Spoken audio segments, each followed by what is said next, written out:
Four, three, two, one. We are live. Hello and welcome to PropTechBuzz, a new age professional social media platform for PropTech professionals from around the world. We have launched around 800 PropTech products globally. We have around 2,500 members on our platform and over 150 VIPs, which are CEOs, founders, and investors. And if you are a PropTech founder and you're listening to this podcast, do come over and explore. You'll see a lot of possibilities there. Today's podcast, however, so we do a lot of podcasts, we talk to a lot of founders and CEOs from global PropTech industry. But today's podcast is going to be nothing like what we have done before. It is going to be super inspirational because when I got to know about the story of this person, I became selfish because I thought I have to get him on my podcast to learn the secrets of his success. And the guest today is Giri Devanur. He's the founder and CEO of reAlpha. It's the Nasdaq listed public company. And his story, as I said, is nothing short of inspirational. It's a perfect underdog, rags to riches, through pure hard work, merit, and a lot of secrets which he's going to reveal today.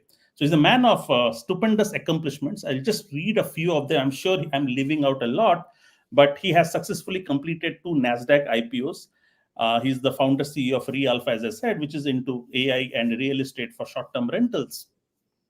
Before that, his past IPO has been for Emery 100, where he completed the Nasdaq listing. He won 2017 EY Entrepreneur of the Year. He took the company to 50 million revenues, raised 17 million in equity, acquired 7 companies, and that's how it is. And then he also won. He is the mentor at Columbia University, and he is the author of Nothing to Nasdaq. So that is his story. And in this podcast, we are going to talk about Giri's business success mindsets, his principles, his goal setting philosophy, and his most important 4S formula for achieving impossible goals. So I'm super stoked. So must you be. So please fasten your seatbelts because this is going to be very, very inspiring. Giri, welcome to PropTechBuzz podcast. How are you doing today? Hi, Ravi. Thank you very much for your kind words. It's been a fantastic decade, I must say. It's been, doing great. You asked, how am I doing? I've been jet lagged. I just landed from Dubai yesterday night. So, it's been, whirlwind kind of activities, a lot of good stuff happening across the tech sector, as you know, and obviously in the real estate tech. So too many things are happening. So hyped up about everything that's going on.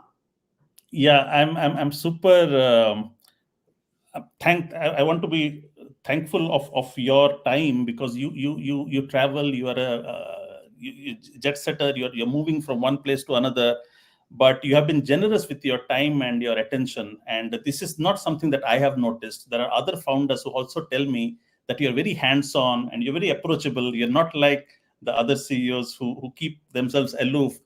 That is something that is quite striking about you.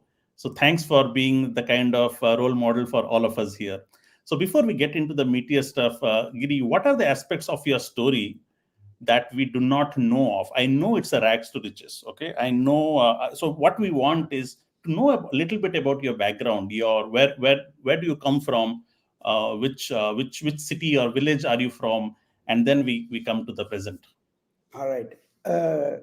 So Ravi, my journey started in Chikmagalur. I was born and brought up in Chikmagalur. It's about 250 kilometers from Bangalore, small town. It's not a village, but it's a small town, about 100,000 people. In India, 100,000 people is very small, right? So started my journey there up to 12th grade. I was there, and then my engineering. I did my computer science engineering in University of Mysore, a small town called Hassan near Chikmagalur itself. So I did my engineering. That was way back in 90. Since you asked, what are the things that people may not know? One of the interesting things was when I was doing my engineering. I don't know why it got lost. Yeah, so no I was telling about my undergrad engineering, computer engineering. In University of Mysore, we had a professor who had done his work PhD work in artificial intelligence, and he made our elective subject in the final year of our engineering as artificial intelligence. So Oh, I studied artificial intelligence in 1990. wow. So it's been 34 years of long AI journey, right? So, Did they have the term AI already in the vocabulary, or how was it? yeah, I mean, I have my transcript. I was shifting places, and I was like looking at some of the old documents. I came across the transcript from 1990. Nice. And then like out of curiosity, I took the picture and sent it to my friends group from engineering days. One of them immediately, Vaman, he sent me the subject, like the syllabus of the subject.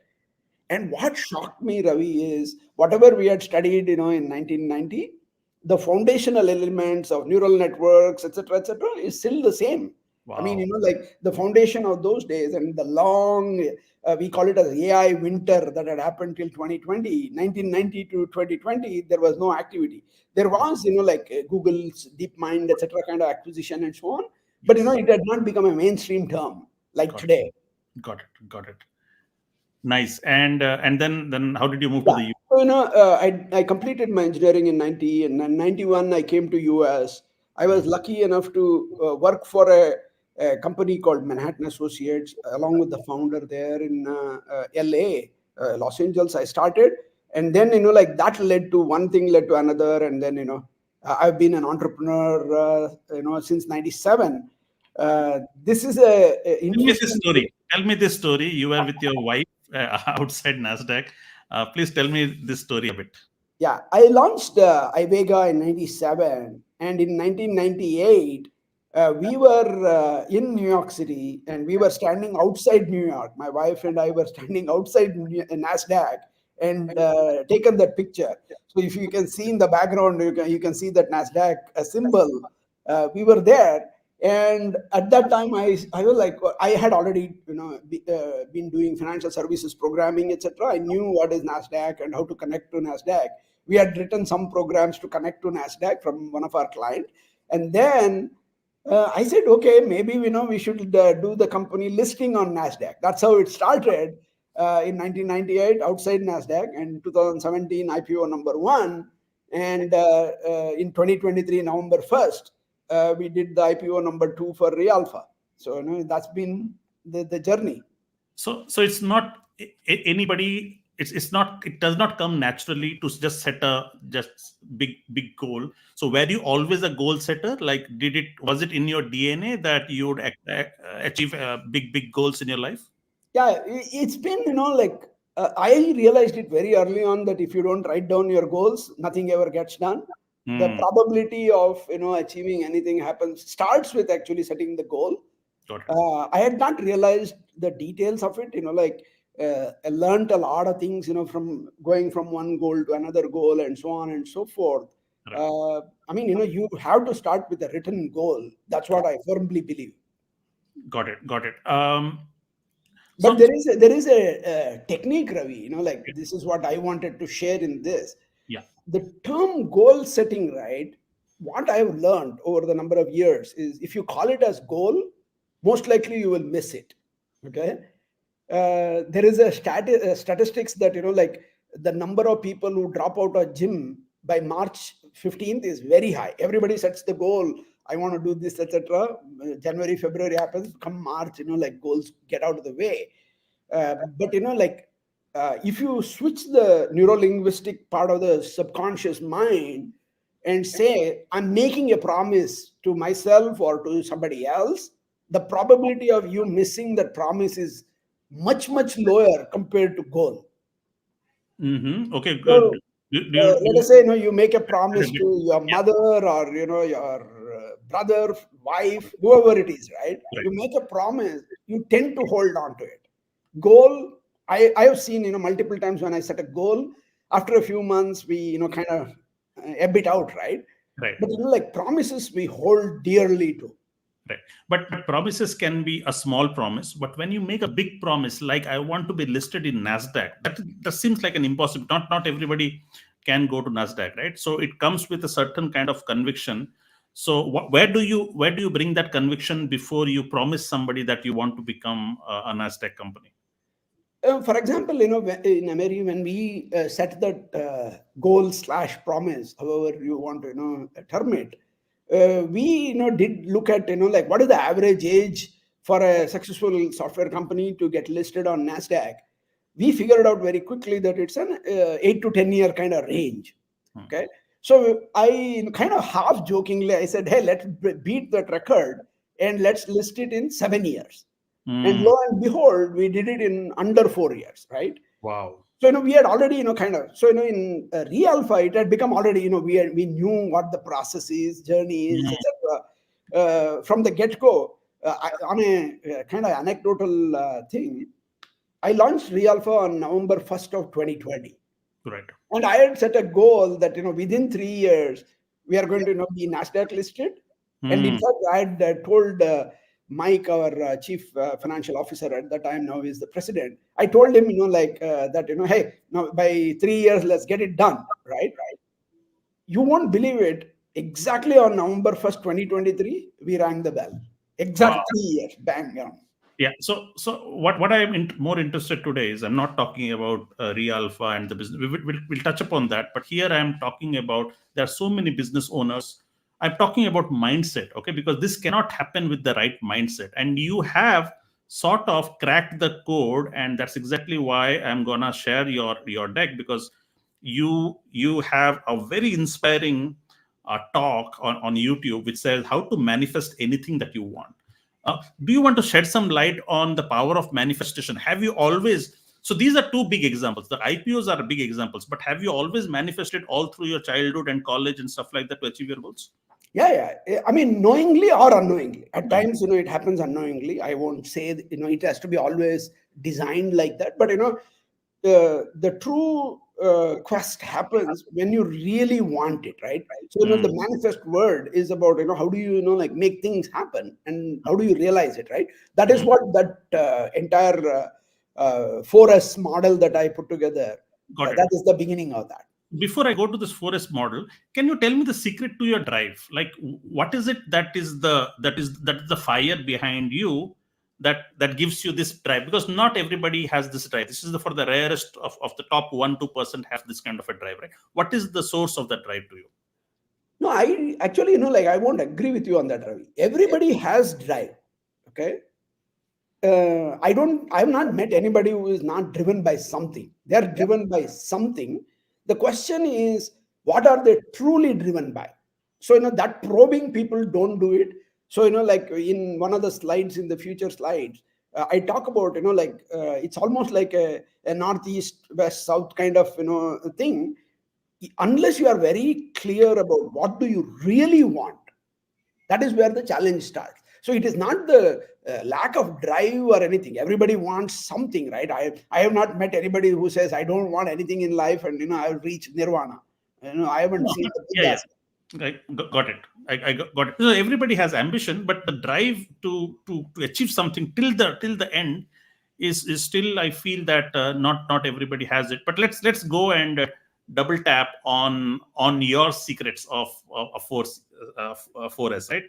Correct. So do you want to shed some light about all the books that you have learned, and what is it that was missing from all the books?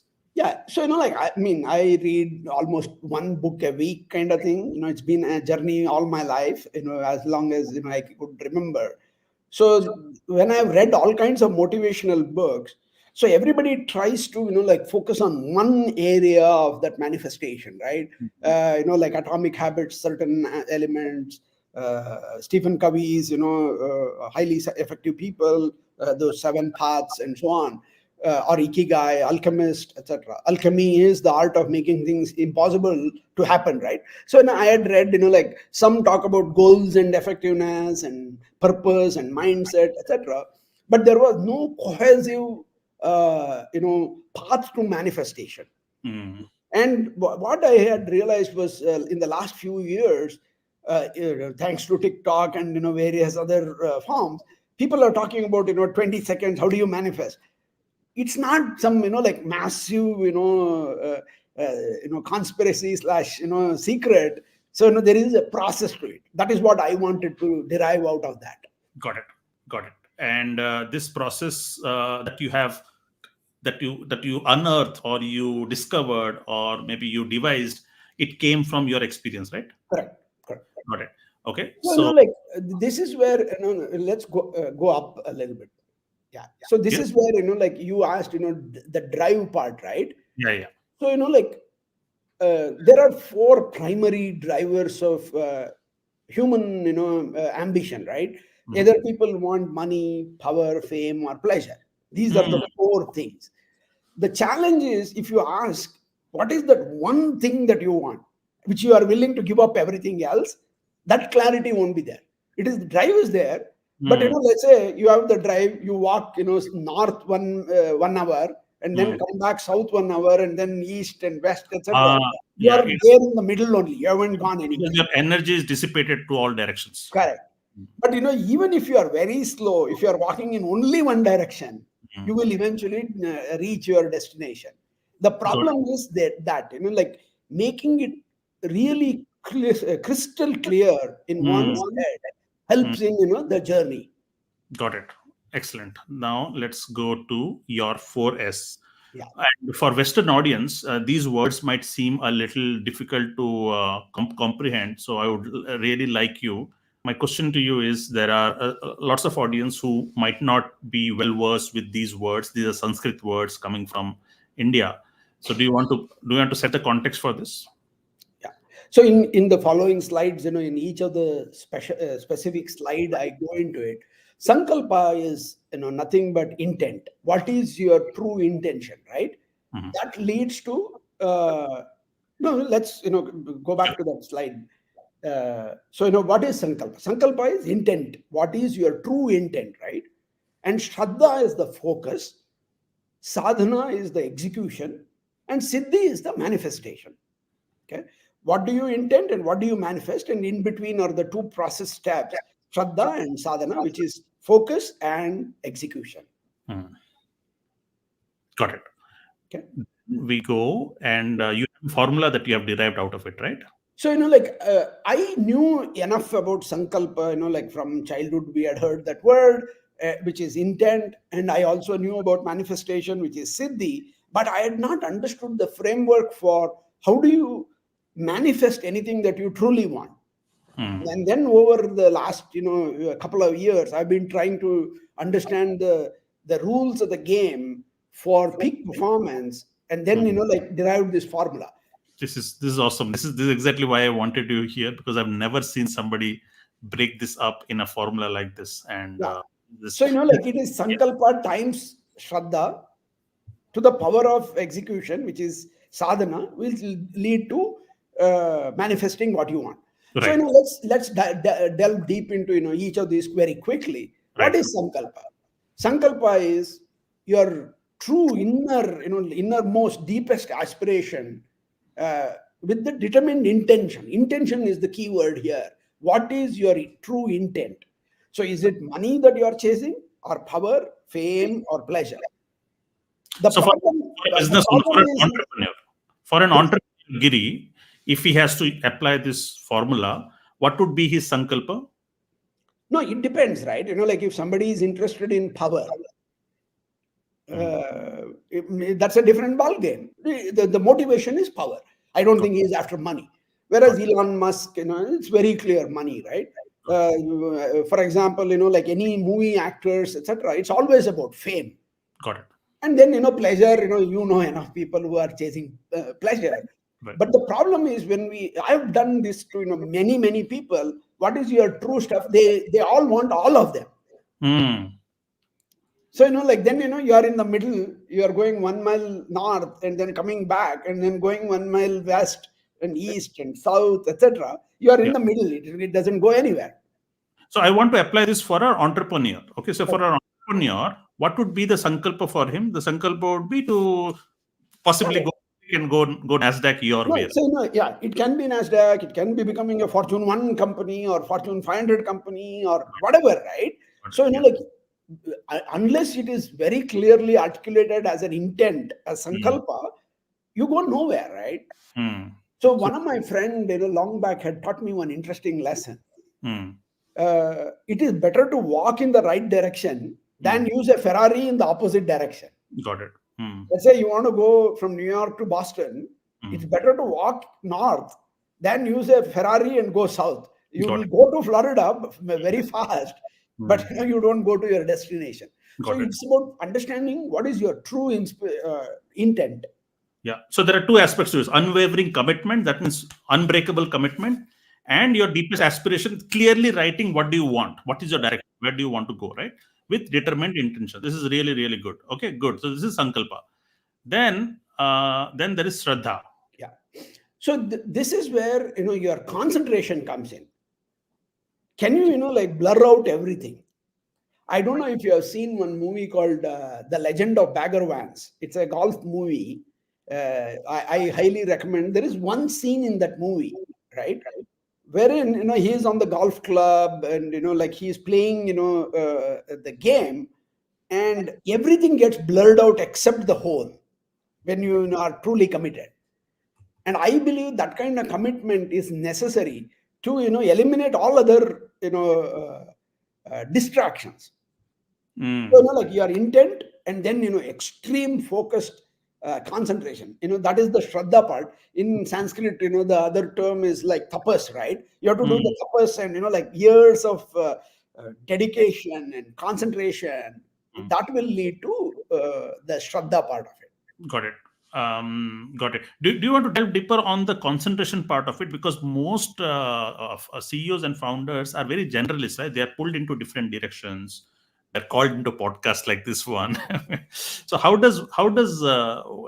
there any secrets to become good with concentration? Because not just intent that I want to be focused, but the world is designed to make you unfocused and distracted, right? What are some of the ways you have kept yourself deeply focused? Yeah. So, it starts with writing down. So, then you should be very clear what you want, when you want, why you want, where you are going to execute it, and who, and then how comes, right? So, the question is, how do we get those questions answered very clearly so that, you eliminate everything else? Let's say, you mentioned, this podcast, why am I here? If this was not PropTechBuzz, let's hypothetically say it was about movies, I don't think I would have come here. Got it. I'm here because you are in the industry, you are a leader in this space, and it's great to learn from you, etc. It's a two-way learning, right? I learn something from you, you learn something from me. Yes. Because you are in the PropTech space, I'm talking. Otherwise, I would have said clearly no. Got it. And because there is this community which is also listening to this, and there's an exchange of value happening here. Excellent. I completely get that. So you have a filter for anything to make a decision based on what is your goal, and that filter will filter out any other distractions. Oh, every day, Ravi, I get all kinds of, do this deal, invest in that, etc., etc. If it is not real estate tech, we have created a version 2 of our vision statement where we talk saying that be the global leader in real estate technology. If it is not in real estate technology, I'm not going to spend time. Nice. So the hardest part there is to say no to everything else. There are 1,000 other things that are there, and you have to stick to one. Even though there might be bigger possibilities there, but it is very seductive, it's very attractive, very tempting to jump into it, but you have to say no. So if you have to give advice to founders who are building, please say no matter how seductive it is, the distractions, isn't it? Yeah, looking at NVIDIA's performance, you want to start an AI chip company, right? True, because every founder feels the grass on the other side is greener. He feels the other founder's business is much better. I wish always all successes lead like that. But NVIDIA, everybody thinks NVIDIA is a overnight success for last 30 years. Yes, true. True. Yes. Next is sadhana. Okay. Yeah. So this was the hardest part for me also to figure out. How do you figure out the mastery that is necessary to achieve whatever you want to truly achieve, right? So that disciplined pursuit is the hardest part. That means you need to become so aware to say even no and then do what is, etc. So, like I dug deep into it and then, figured out almost 2,500 year ago, Patanjali, he is considered as the modern yoga father. See, like the unfortunate part about yoga, everybody talks about yoga asana. That is only one piece of the story. I see. Yoga is actually Yoga Sutras. There is something called Ashtanga Yoga, which is 8 limbs of the yoga. Asanas, the physical postures, which has become really popular around the world, especially here in the US and maybe in UK as well. Europe Yoga also. means yogasana. Yeah. But that is only 1/8 of the equation. To achieve the true sadhana, there are 8 things. That is what I figured out, that like no, there's not one piece, there are 8 pieces to achieve the sadhana. So are you a practitioner of yoga too? I mean, been doing for a while, so I wouldn't claim any mastery in that or anything like that. I'm just a practitioner. Right. So a disciplined pursuit of mastery, what would be a pursuit of mastery for a founder? Because founder is again a generalist. He's a cross-functional guy. He has to get the team together. Where do you think a founder who's building his company should excel it? Yeah. See, like first is the strategy piece of it. You got to get the strategy right. That is the key aspect. So in my, like Nothing to Nasdaq book, with my mentor, Dr. Langer, I had figured out there are 7 pieces to it. We had coined as SNSN FTP: strategy, negotiation skills, sales, networking, finance, technology, and in the middle, you visualize a hexagon. In the middle is people. How do you get the right kind of people? That is the structure for executing a vision of a company, right? Once the vision is clear, once you have the focus, how do you execute it? Is to start with the strategy, negotiation, networking, finance, sales, and technology, and then the people part of it. So like they need to work on all of them, but everything has to be in the same direction. That is the key thing. Got it. Yeah, I'm distracted by your topic of mentors. I'll come back to mentors. Let's finish this equation here. Okay. So sadhana is done, and then you mentioned about the yoga, yes, and then let's come to siddhi. Yeah. So siddhi is the final manifestation of what you truly want to achieve. Right. Result. So siddhi, technically, in the English language, it is manifestation. How do you manifest what you truly wanted? Got it.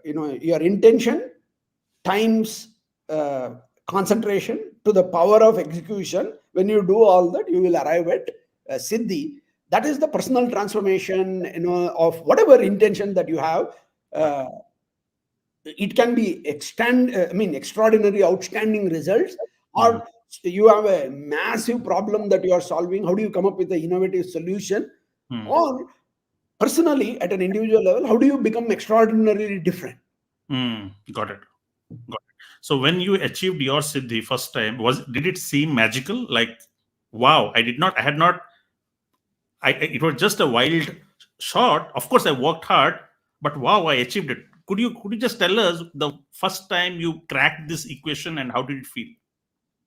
No, first time actually I did not have the equation. Like I was like thinking through and then figured out the equation part. Okay. But I knew that I had written a goal. I used to like write it down every day and reinforcing. See, the subconscious mind is the hardest thing to train. It's a monkey mind, right? We all get distracted in 1,000 different ways. It's an extraordinary feeling, like it's almost like climbing Mount Everest. Why do you climb Mount Everest, right? Or like in Elon's case, how do you launch a rocket and land it back, right? So whatever like you set as your goal or your promise, if you achieve it, it gives you innate joy. And then you will see, at times, like then you pause for a while. From my first Nasdaq, then I took a few months off. I wrote the book, and then like I was on the hunt again. What is the next thing, right? So I also want to touch upon, when you set goals, is there a role of a bigger goal playing? Because people can achieve smaller goals. Do you also advocate that one should have a higher goal or a bigger goal, or the size of the goal matters? No, see, I believe that you should have one goal at a time. Yes, but that should that one goal be a big goal? No, Because it depends. You need to know what is that goal. When do you want to achieve that goal? Those are the two critical aspects. And the third question is why. got it. See, there have been, multiple TED talks. You start with why. No, you actually start with what. What do you want to truly achieve, and when do you want? Let us say you want to, launch a rocket company, and you can't say I'll do it by tomorrow. But if you say in 10 years I want to do it, definitely you can. Got it. Excellent. Excellent. Is there something that you want to share here? Yeah. So, actually, manifesting anything is simple. Okay. But it is not easy. The secret of success is not easy. You need, whether it is a 1 year goal or 10-year goal or 3-year goal or a 3-month goal, can you, 100% give into it? The problem is, we give 20%, 30%, and then expect, magic to happen. It doesn't happen like that. Right. If you dedicate yourself 100%, it will happen. Right. So it is simple, but not easy. But I've seen, even if it is hard, there are people who enjoy that process of going through hardship. Yeah. How that enjoyment comes? Is it has to align with your some values or with what your strengths are and stuff like that? How do you? Because sometimes you pick a goal that should not have been picked at all because that is not aligned to who you are, and that's where the hardships you cannot manage and you give up, right? But there are some, even though it's very hard, you are working 18 hours a day and it still does not feel like work. Yeah, I mean, see, if you take a look at the examples in our generation, right? Elon Musk, he is not a rocket engineer or anything like that. He is landing 2 rockets simultaneously. I mean, as kids, when we were reading science fiction, that would be, considered foolhardy, right? There is no chance. I mean, NASA had not figured out, and how can, one individual figure out? One example. Sam Altman, right? Who would have had thought that, this OpenAI, ChatGPT, etc., can even challenge a Google? So Perplexity is another example, etc., etc. So, we see hundreds of examples right in front of us, whether it is in the business part of the world or in sports or every field. You will see that people have achieved extraordinary things by just being focused. Got it. Yeah. Excellent. So you're saying it's simple, but it's not easy. And then let's reiterate this entire equation for the 4S. Yeah. So the formula is intent, which is sankalpa, times shraddha, which is the concentration, to the power of sadhana, which is to the power of execution, which will lead to manifestation, which is siddhi. Got it. Excellent. This is great.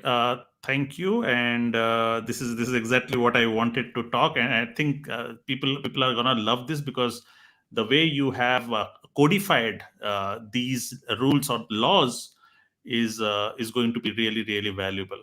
And that's exactly why when I listened to your talk, I thought I should get you. Thank you for sharing that. Let's now talk about your company, reAlpha. Okay. Could you talk about what is reAlpha's big mission and vision? Because you mentioned about you want to be a global leader, but do you want to articulate it a little more? Yeah. So, we had, version 1.0, which was up to Nasdaq. And then, from Nasdaq, where do we go, right? So, we became listed on November 1st on Nasdaq. We have had some crazy ride as a listed company. We articulated, internally, and then, we are in the process of, talking about it more. So I cannot give you non-public information. But the idea generally is to become the leader in global real estate technology, right? That is where we are headed. And that can happen through both organic growth as well as inorganic growth. We have announced, publicly 2 acquisitions already. One, the Namche in Nepal that we announced. And then, we have announced the acquisition of USG, which we will complete in the next 3 weeks or maybe 4 weeks, depending on, lawyers and accountants, etc. So once that goes through, we will, announce it at an appropriate time as legally compliant as possible, right? So that will, catapult us into the next level. And then, PropTech space, as you know, there are 13,000 plus companies around the world. We are getting a lot of inbound requests who want to be part of this journey and then make this reAlpha as one of the greatest companies that we can. So, we are questioning ourselves that, see, like this AI revolution that is happening, my strong conviction and belief is that it is going to disrupt at least 100 plus companies in the Fortune 500 list. And Okay? new companies are gonna replace Yeah, them. because it is 500, right? You take out 100, some new 100 has to come. Who are those going to be, right? So I wrote an article in Forbes last week. It came out. We have identified various industries, but in real estate technology, we believe that hey, we can aspire to become that, right? One of them, the Fortune 500 companies. Okay. So the question is, how fast can we get there, and what is the path, etc. We are figuring it out. Okay, and you want to be on the AI of real estate space? Is that the mainstay for you? Yeah, that is our symbol as well, right? AIRE is our Nasdaq symbol. AI for real estate. I see. Oh, I see. I didn't notice that. So your ticker symbol is AI for real estate. Excellent. Yeah, AIRE. That's why I put in the subtitle here, under my name. So AIRE. Nice. So let's wrap this up with the last question here. Oh no, we have some questions from our audience. Let me share that as well, because we collected some questions from our audience here, and we have a few questions. Let me just quickly.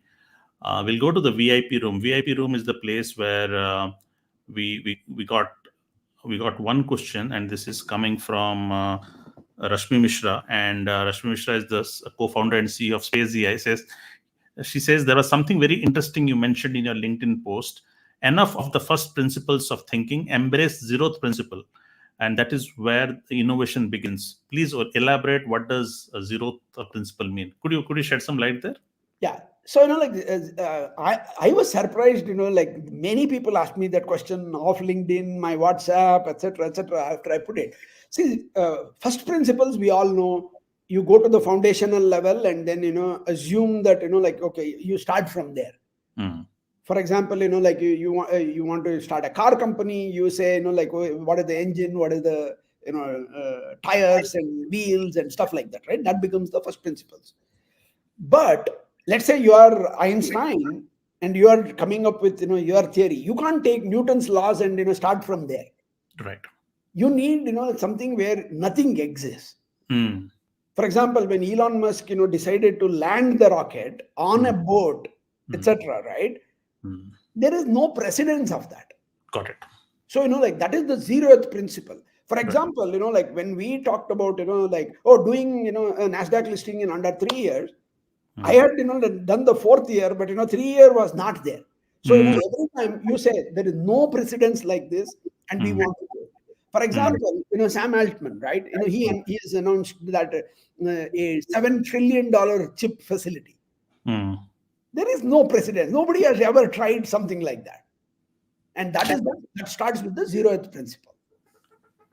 So where does that confidence comes from? Because most people are followers, and if something works, they will replicate. Okay, where does that come from? Does it come from your past successes, so that you can then push the boundaries? Let me push a bigger goal and see, even if there is no precedence for that. Yeah, interesting question, Ravi. So like how I have looked at it is, it comes from actually failures. By the way, it doesn't come from success.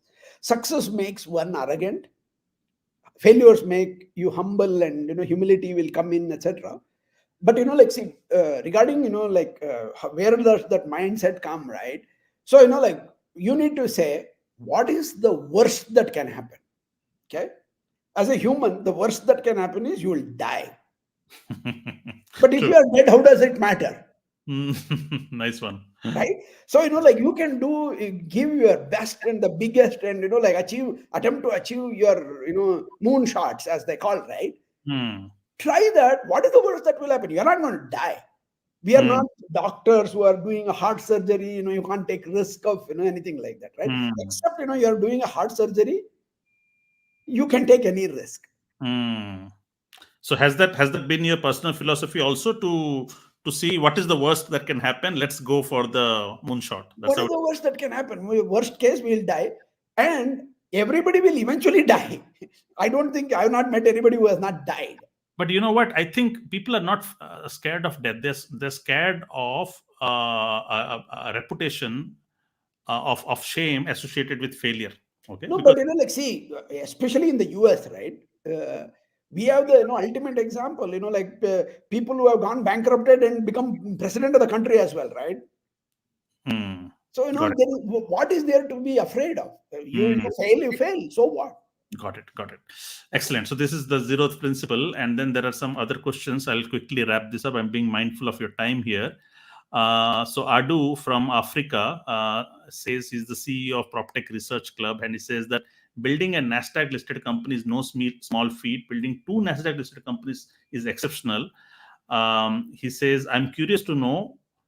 Yeah, he says one must have developed and possess exceptional skills and character over the years, either from the same sector or different sectors. I'm curious to know what were those transferable abilities, and looking forward to this. So you were not always on real estate, right? So what were those transferable abilities that you picked from your past successes? So in the Nothing to Nasdaq, I'll share it with you. If your viewers want it, you can share the soft copy as well. Sure. Yeah. The framework that we had developed in our first Nasdaq listing was SNSN FTP. It's a hexagon strategy. See, strategy is common for every business. Negotiation is common for every business. Sales, networking, finance, technology, and people. These are universal skills. You can master each of them, or in your team, you should have one person who is specialized in that. Got it. So Navy SEALs have this theory of 7. A team of 7 people only, always they operate, right? So if you bring together 7 people in those 7 skills, you can conquer technically any industry. Got it. Nice. And this framework is there in your book, Nothing to Nasdaq. Got it. The next question is from Arvind, who says, Giri, as you continue to lead reAlpha and make significant contributions to the PropTech industry, what is the lasting legacy do you aspire to create through your work and innovation? No, we want to be the global leader in real estate technology. So that's the thing. And see, it is about see, every industry goes through transformations, and every industry gets disrupted. Question is, real estate industry per se has been the laggard in technology. True. Right? So we are at least 15 years behind in technology compared to financial services, etc. Yeah. We want to shape the technology industry in the real estate in the way we are current. So what I believe is real estate industry is ripe for technological advances. Right. The boomers who were making those decisions, etc., are gone. Millennials and Gen Zs are taking over the leadership positions, and they are digital natives, right? But the real estate technology, real estate industry still works in checks and wires and stuff like that, in payments and so on. We believe that every aspect of the real estate industry will change, and whoever leads that will become the global leader. Got it. So just to close the thoughts here, Giri, you mentioned about organic and inorganic growth. If there are, so we have a community of a lot of PropTech founders, around 150 of them today, and we are growing very fast. If they were to have any conversations, what are their filter? What is your filter to have conversations with people? What kind of conversations are you looking for from PropTech industry? No, we are looking at inorganic acquisitions around G20 countries. That is our focus areas.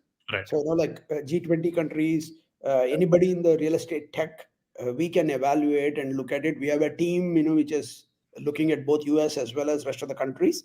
Right. So we are very open. So there's no sectoral focus. It's primarily anybody who is working on real estate tech, whether it is short-term rentals, whether it is fractional ownership, all kinds of. No, we have defined a 2x2 matrix, kind of, residential technologies and commercial technologies. So, in that, products and services, 2x2 matrix. That's where we are. Excellent. Well, this brings us to the end of a very, very insightful conversation with Giri. We bridged both the mindset part of the entire how to build businesses, and also learned a little bit about Giri's actual business, reAlpha, and his future plans as well. So thank you so much, Giri, for your time. This was really, really worth your while, and I very appreciate your time here. Thank you very much, Ravi, and rest of the community. Feel free to reach out to me, giri@reAlpha.com. I'm always available if you need any help or any suggestions that we can give you to help you build your business. We are open. Excellent, Giri. Thank you so much. See you around. Bye-bye. Thank you. Bye.